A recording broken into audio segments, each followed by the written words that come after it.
Good morning and welcome to HDGIC Groups। कल हमने पढ़ा था कि इंग्लिश प्रोस का क्लास 10th का चैप्टर 5 टॉर्च बियरर, जिसका कि एक पार्ट ही कंप्लीट हो सका था।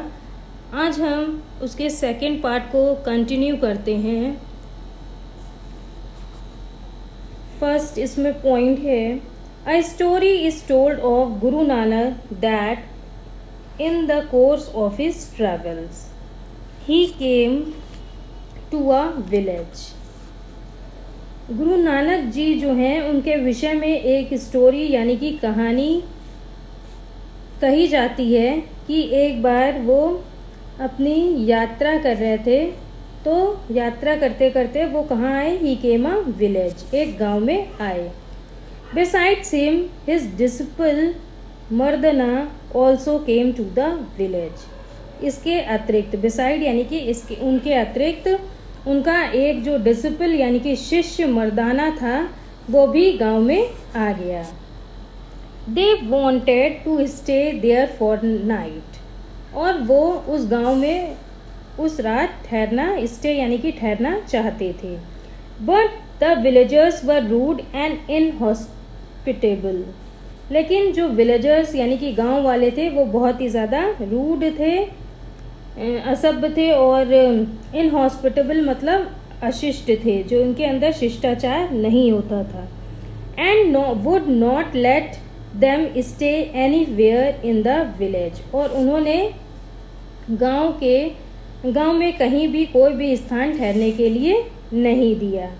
So Guru Nanak and Mardana were forced to spend the night in the open। इस वजह से जो गुरु नानक और उनके शिष्य मर्दना थे उनको पूरी रात खुले में ही, ओपन यानी कि खुले में ही बितानी पड़ी। As they turned away from the village, Guru Nanak said। जब वे गांव से बाहर आए दोनों लोग, तो गुरु नानक ने कहा, I pray that the people of this village may always stay in this village. उन्होंने कहा कि मैं प्रे करता हूँ या भगवान से ये प्रार्थना करता हूँ कि इस विलेज के पीपल जो हैं, लोग हैं, वो हमेशा इसी गांव के निवासी बने रहें। Mardana was somewhat puzzled at this but said nothing. Mardana ने जब ये सुना तो उसको क्या हुआ, थोड़ा सा पजल्ड हो गया, ये उसके दिमाग में थोड़ी सी परेशानी आ गई उसको सुनकर। बट सेड नथिंग, लेकिन उसने कुछ भी नहीं कहा। The next night they came to another village. और अगली रात को या दूसरी रात को वो लोग एक दूसरे गांव में पहुंचे।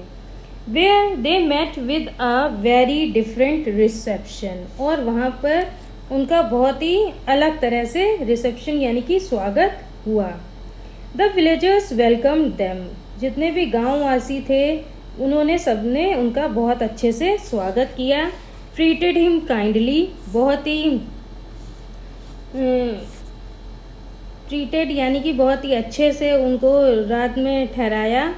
Found them a place to stay for the night। उनको रात्रि में बहुत अच्छे स्थान पर ठहराया गया। and gave them food to eat। और उनको भोजन भी दिया गया खाने के लिए। in the morning as Guru Nanak and Mardana were leaving। और सुबह के समय जब गुरु नानक और मर्दाना वहाँ से जा रहे थे, द गुरु said, गुरु ने कहा, I pray that the people of this village may not remain in their village। तो गुरु ने मर्दाना से कहा कि मैं ये प्रे करता हूँ भगवान से कि इस गांव के निवासी हैं वो इस गांव में नहीं रहें, but may be scattered throughout the country। इस गांव में ना रहकर पूरे देश में फैल जाएं, स्कैटर्ड यानी कि फैल जाना। But this was too much for Mardana. लेकिन ये सब बातें जो हैं बहुत ज़्यादा हो रही थी मर्दाना के लिए। ही प्रोटेस्टेड। तब उसने क्या किया? प्रोटेस्ट किया यानी कि विरोध करना शुरू किया। उसने कहा, why he said to the guru, do you pray for good things for people who treated badly. उन्होंने कहा कि गुरु, आप लोगों की भलाई के लिए प्रार्थना करते हैं, जिन्होंने आपके साथ बैडली यानी कि बुरा व्यवहार किया, आप उनको उसी गांव में रहने के लिए बोल रहे हैं। And for misfortune for those who treat us well, और उनके लिए आप अशिष्ट जो है कर रहे हैं, जो जिन्होंने हमको अच्छे से रखा। ट्रीट अस वेल यानी कि अच्छे से रखना। You should have prayed for those inhospitable villagers to be scattered over the country. आपने उन सब के लिए ये प्रे की कि वो सारे विलेजर्स जो हैं, देशवासी हैं या गांववासी हैं, उनको पूरे देश में फैला देना चाहिए, इसकी प्रार्थना की। And for these good people to remain uncomfortably why they are, और ऐसा आपने क्यों किया, जिससे कि वो अपनी जगह पर कंफर्टेबली यानी कि आराम से ना रह सकें, ऐसी प्रार्थना क्यों की। नो रिप्लाइड गुरु नानक, तब गुरु नानक ने उत्तर दिया, नहीं। It is better for those inhospitable and selfish people to stay in one place. उन्होंने कहा कि ये ज़्यादा अच्छा रहेगा या ज़्यादा बेटर है कि उन जो स्वार्थी लोग थे, सेल्फिश यानी कि स्वार्थी लोग थे और अशिष्ट लोग थे, वो एक ही स्थान पर रहें। Where they can do harm in one place only, और एक जगह रहने पर वो बस एक ही जगह के जो लोग होंगे वहाँ पर हार्म यानी कि उनको नुकसान या हानि पहुँचा सकते हैं। If they went to other places, अगर वो दूसरे जगह पर चले गए तो क्या होगा, they would have an evil influence all through the country. पूरे देश में क्या हो जाएगा, एविल इन्फ्लुएंस यानी कि बुरा प्रभाव पड़ेगा। इन्फ्लुएंस यानी कि प्रभाव।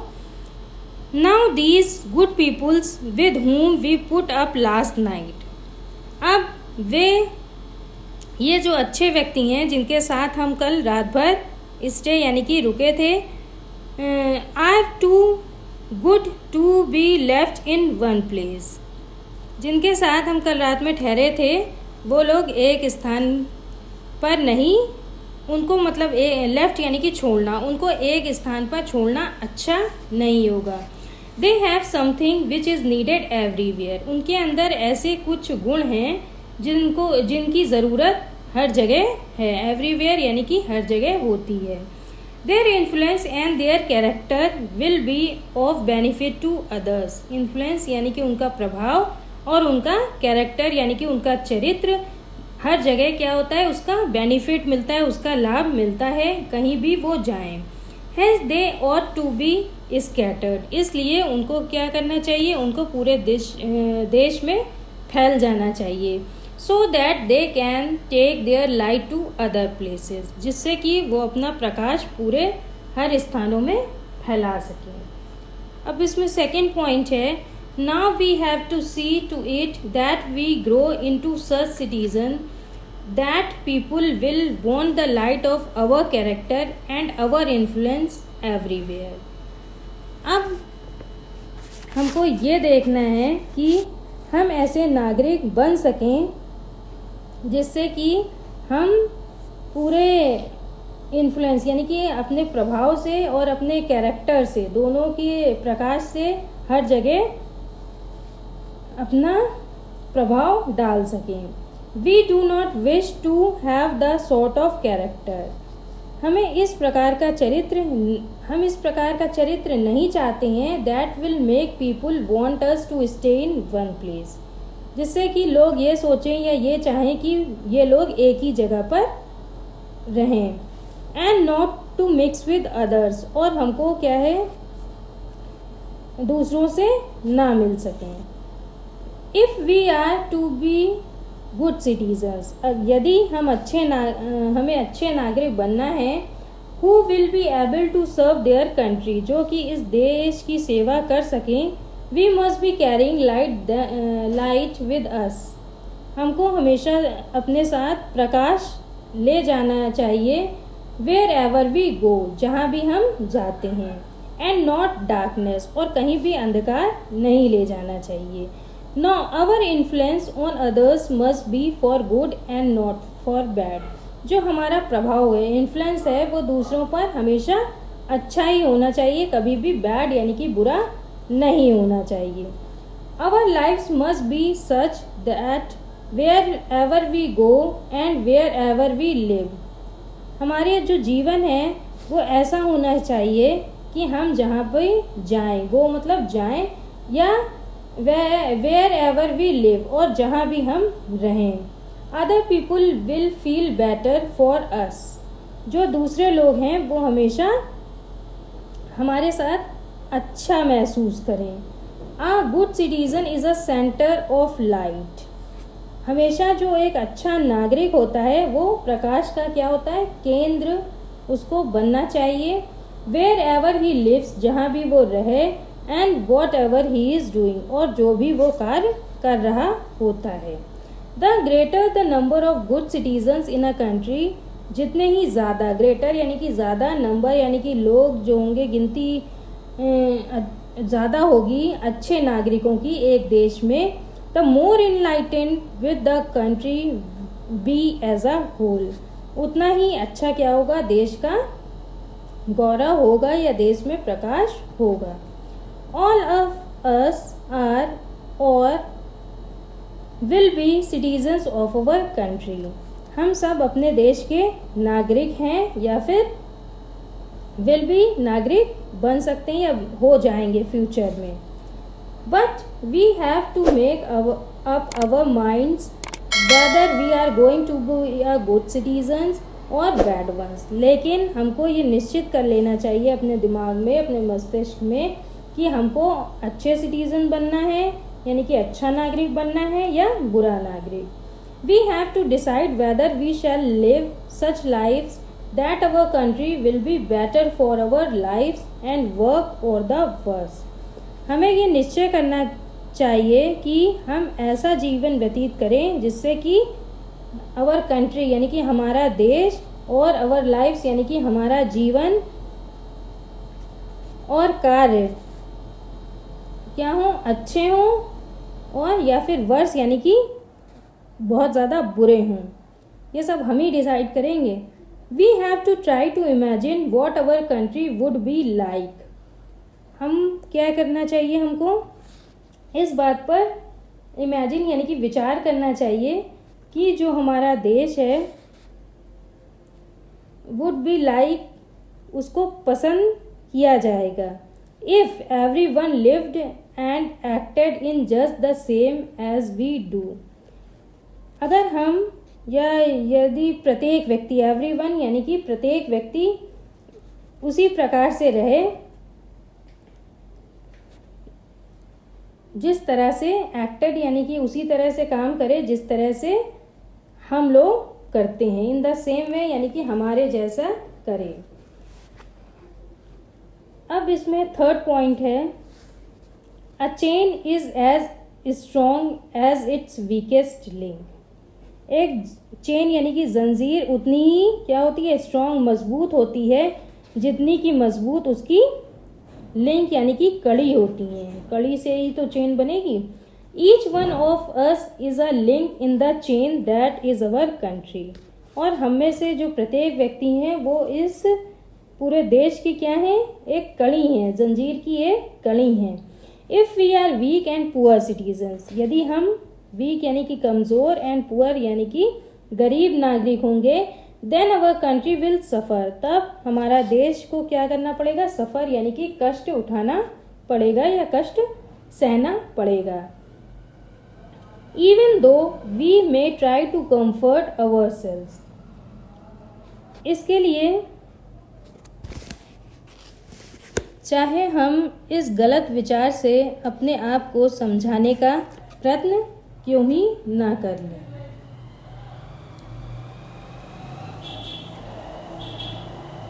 If even though we may try to comfort ourselves with the false idea, false यानी कि बुरा विचार, that it does not means makes any difference when one person does in such a large country. इतने बड़े देश में, सच a large country यानी कि इतने बड़े देश में जहाँ पर इतने अधिक व्यक्ति रहते हैं,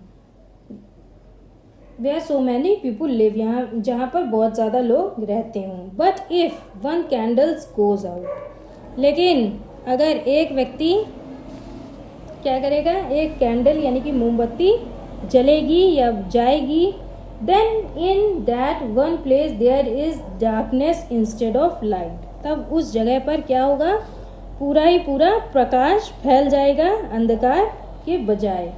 it is only when all the candle Burns, इसलिए अगर सारे जितने भी देशवासी हैं, सारे नागरिक हैं, वो सब कैंडल्स जलाएं brightly, but the whole house will be full of light, that the whole house will be full of light, जिससे कि जो पूरा देश है या पूरा घर है उसमें क्या फैल जाएगा, फुल ऑफ लाइट यानी कि प्रकाश से भर जाएगा.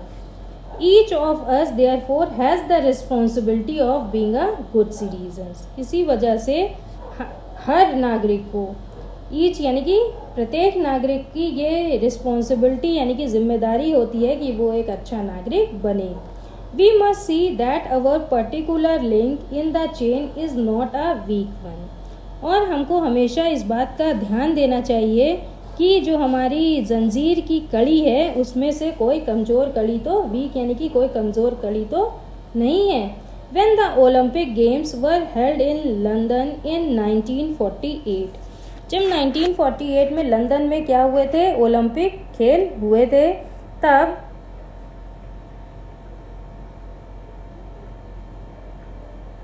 London a flame was carried to London from Greece, तब क्या हुआ था, एक flame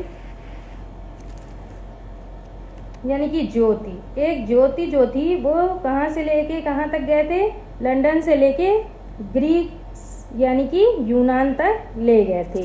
where the Olympic games use to be held in times long as, जहाँ पर पहले ओलंपिक खेल हुआ करते थे. This flame was carried by a long relay of runners right across Europe, और ये जो ज्योति थी इसमें रनर्स यानी कि जो लोग दौड़ते थे या धावक थे, वो एक बहुत लंबी रिले यानी कि पंक्ति यानी कि लाइन बनाकर यूरोप के एक सिरे से जाते थे. Each runner carrying a lighted torch, और सभी जितने भी धावक थे वो एक जलती हुई लाइटेड टॉर्च यानी कि जलती हुई टॉर्च यानी कि मशाल लेकर to where the next runner was waiting, वहाँ तक जाते थे जहाँ पर जो एक अगला धावक होता था उसको वहाँ पर वेटिंग यानी कि इंतज़ार कर रहा होता था. He had a fresh torch, और उसके पास एक नई टॉर्च यानी कि मशाल होती थी, which he in his turn lit from the one brought to him, जो उसको अपने टर्न आने पर, अपने समय आने पर क्या करता था, जलाता था पुराने वाले के टॉर्च से यानी कि मशाल से.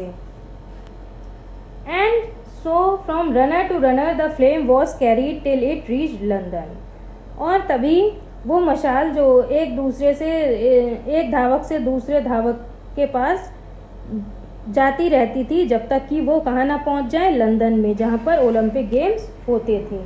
From the last torch was lit the fire which burned all the time till the games were going on. और जो लास्ट वाली जो टॉर्च होती थी यानी कि मशाल होती थी वो तब तक जलती थी जब तक कि पूरा गेम ख़त्म नहीं हो जाता है. Till the game were going on, जब तक कि पूरा गेम चलता रहता था तब तक वो मशाल जलती रहती थी.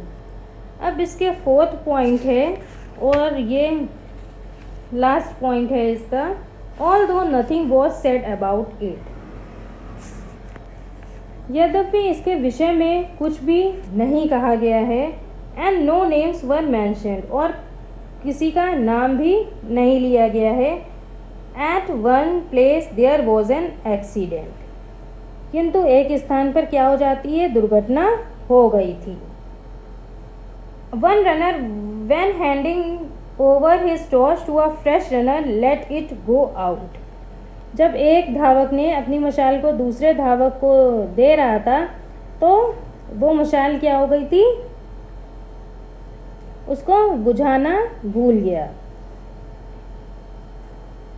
How ashamed he must have been, और उससे उसको कितना बहुत ज़्यादा अशेम्ड यानी कि शेम महसूस हुई, शर्म महसूस हुई। He had let the flame go out, वो उसने he had broken the chain, उसने जो पूरी मशाल थी वो जलती ही छोड़ दी और उसको पूरी जंजीर जितनी भी थी एक रनर से दूसरे रनर वाली, वो पूरी चेन यानी कि लिंक जो थी वो तोड़ दी थी। Each one of us as we leave school, हम में से प्रत्येक व्यक्ति जब स्कूल छोड़ता है, has a flame to carry which we have to pass on to others, हम सभी के पास क्या होती है, एक ज्योति होती है, एक मशाल होती है जो कि हम एक व्यक्ति से दूसरे व्यक्ति को पास करते हैं यानी कि देते हैं। We have been given knowledge and skill, हम अपना ज्ञान, नॉलेज यानी कि ज्ञान, स्किल यानी कि जो भी हमारे अंदर टैलेंट होता है वो दूसरे को प्रदान करते हैं। These we pass on by using them in the service of our country, और जब हम उसका प्रयोग अपने देश की सर्विस यानी कि सेवा में लगा देते हैं तब हम उसको दूसरे को पास कर देते हैं या दे देते हैं। If we do not use them, अगर हम इसका प्रयोग ना करें, it means that we are letting the flame go out, तो इसका ये क्या इसका मतलब होगा कि हम लोग जो वो फ्लेम है, ज्योति है, उसको बुझा देते हैं।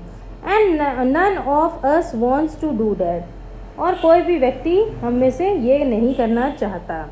But if we are going to be able to keep alight the torch that has been given to us, लेकिन यदि प्रत्येक व्यक्ति जिसको भी जो टॉर्च दी गई हो वो उसको हमेशा अलाइट यानी कि जलाए रखे। We have to know how to look after it, और ये भी हमें पता होना चाहिए कि उसकी हम लुक आफ्टर यानी कि देखभाल कैसे करेंगे। And we have to know how to hold it as we run, और हमको ये भी जान लेना चाहिए, ज्ञात होना चाहिए कि हम उसको कैसे पकड़ेंगे जब हम रन यानी कि दौड़ रहे होंगे या दौड़ते वक्त हम इसको कैसे पकड़ेंगे।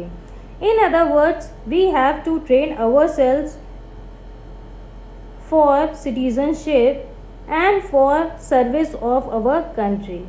दूसरे शब्दों में, इन अदर वर्ड्स यानी कि दूसरे शब्दों में हम ये कह सकते हैं कि हम सबको अपनी जो नागरिकता होती है यानी कि सिटीजनशिप और अपने देश की सेवा के लिए क्या होना चाहिए, ट्रेन होना चाहिए यानी कि प्रशिक्षित होना चाहिए। तो इस तरह से हमने देखा कि हमको अपने देश के प्रति कैसे समर्पित होना चाहिए, और हम सब लोग जितने भी नागरिक हैं वो अपने देश को एक जो हमारे देश की चेन है उसमें एक कड़ी के रूप में हम लोग काम करते हैं। इसीलिए प्रत्येक व्यक्ति को अपने कर्तव्यों को समझना चाहिए और किसी दूसरे पे आरोप लगाने के बजाय खुद को ही इतना जो भी खुद की बुराइयां उसको दूर करें और अपना एक अच्छे नागरिक बने और अपना सब कुछ इस देश की सेवा में समर्पित कर दें और इसको लाइट की तरह यानी कि हमेशा प्रकाशवान बनाएं। तो मुझे आशा है कि आपको ये लेसन बहुत अच्छे से समझ में आ गया होगा। इसकी 2 वीडियोज़ हैं, आप दोनों वीडियोज़ ज़रूर देखिएगा और फिर हम अगले वीडियो में मिलते हैं चैप्टर नंबर 6 के साथ, जो कि इंग्लिश प्रोज का है, our Indian music. Our Indian music ये बहुत ही अच्छा चैप्टर है और इसको हम नेक्स्ट वीडियो में कंटिन्यू करेंगे। आप इस चैनल को सब्सक्राइब ज़रूर करें और वीडियो पसंद आए तो लाइक ज़रूर करें। धन्यवाद।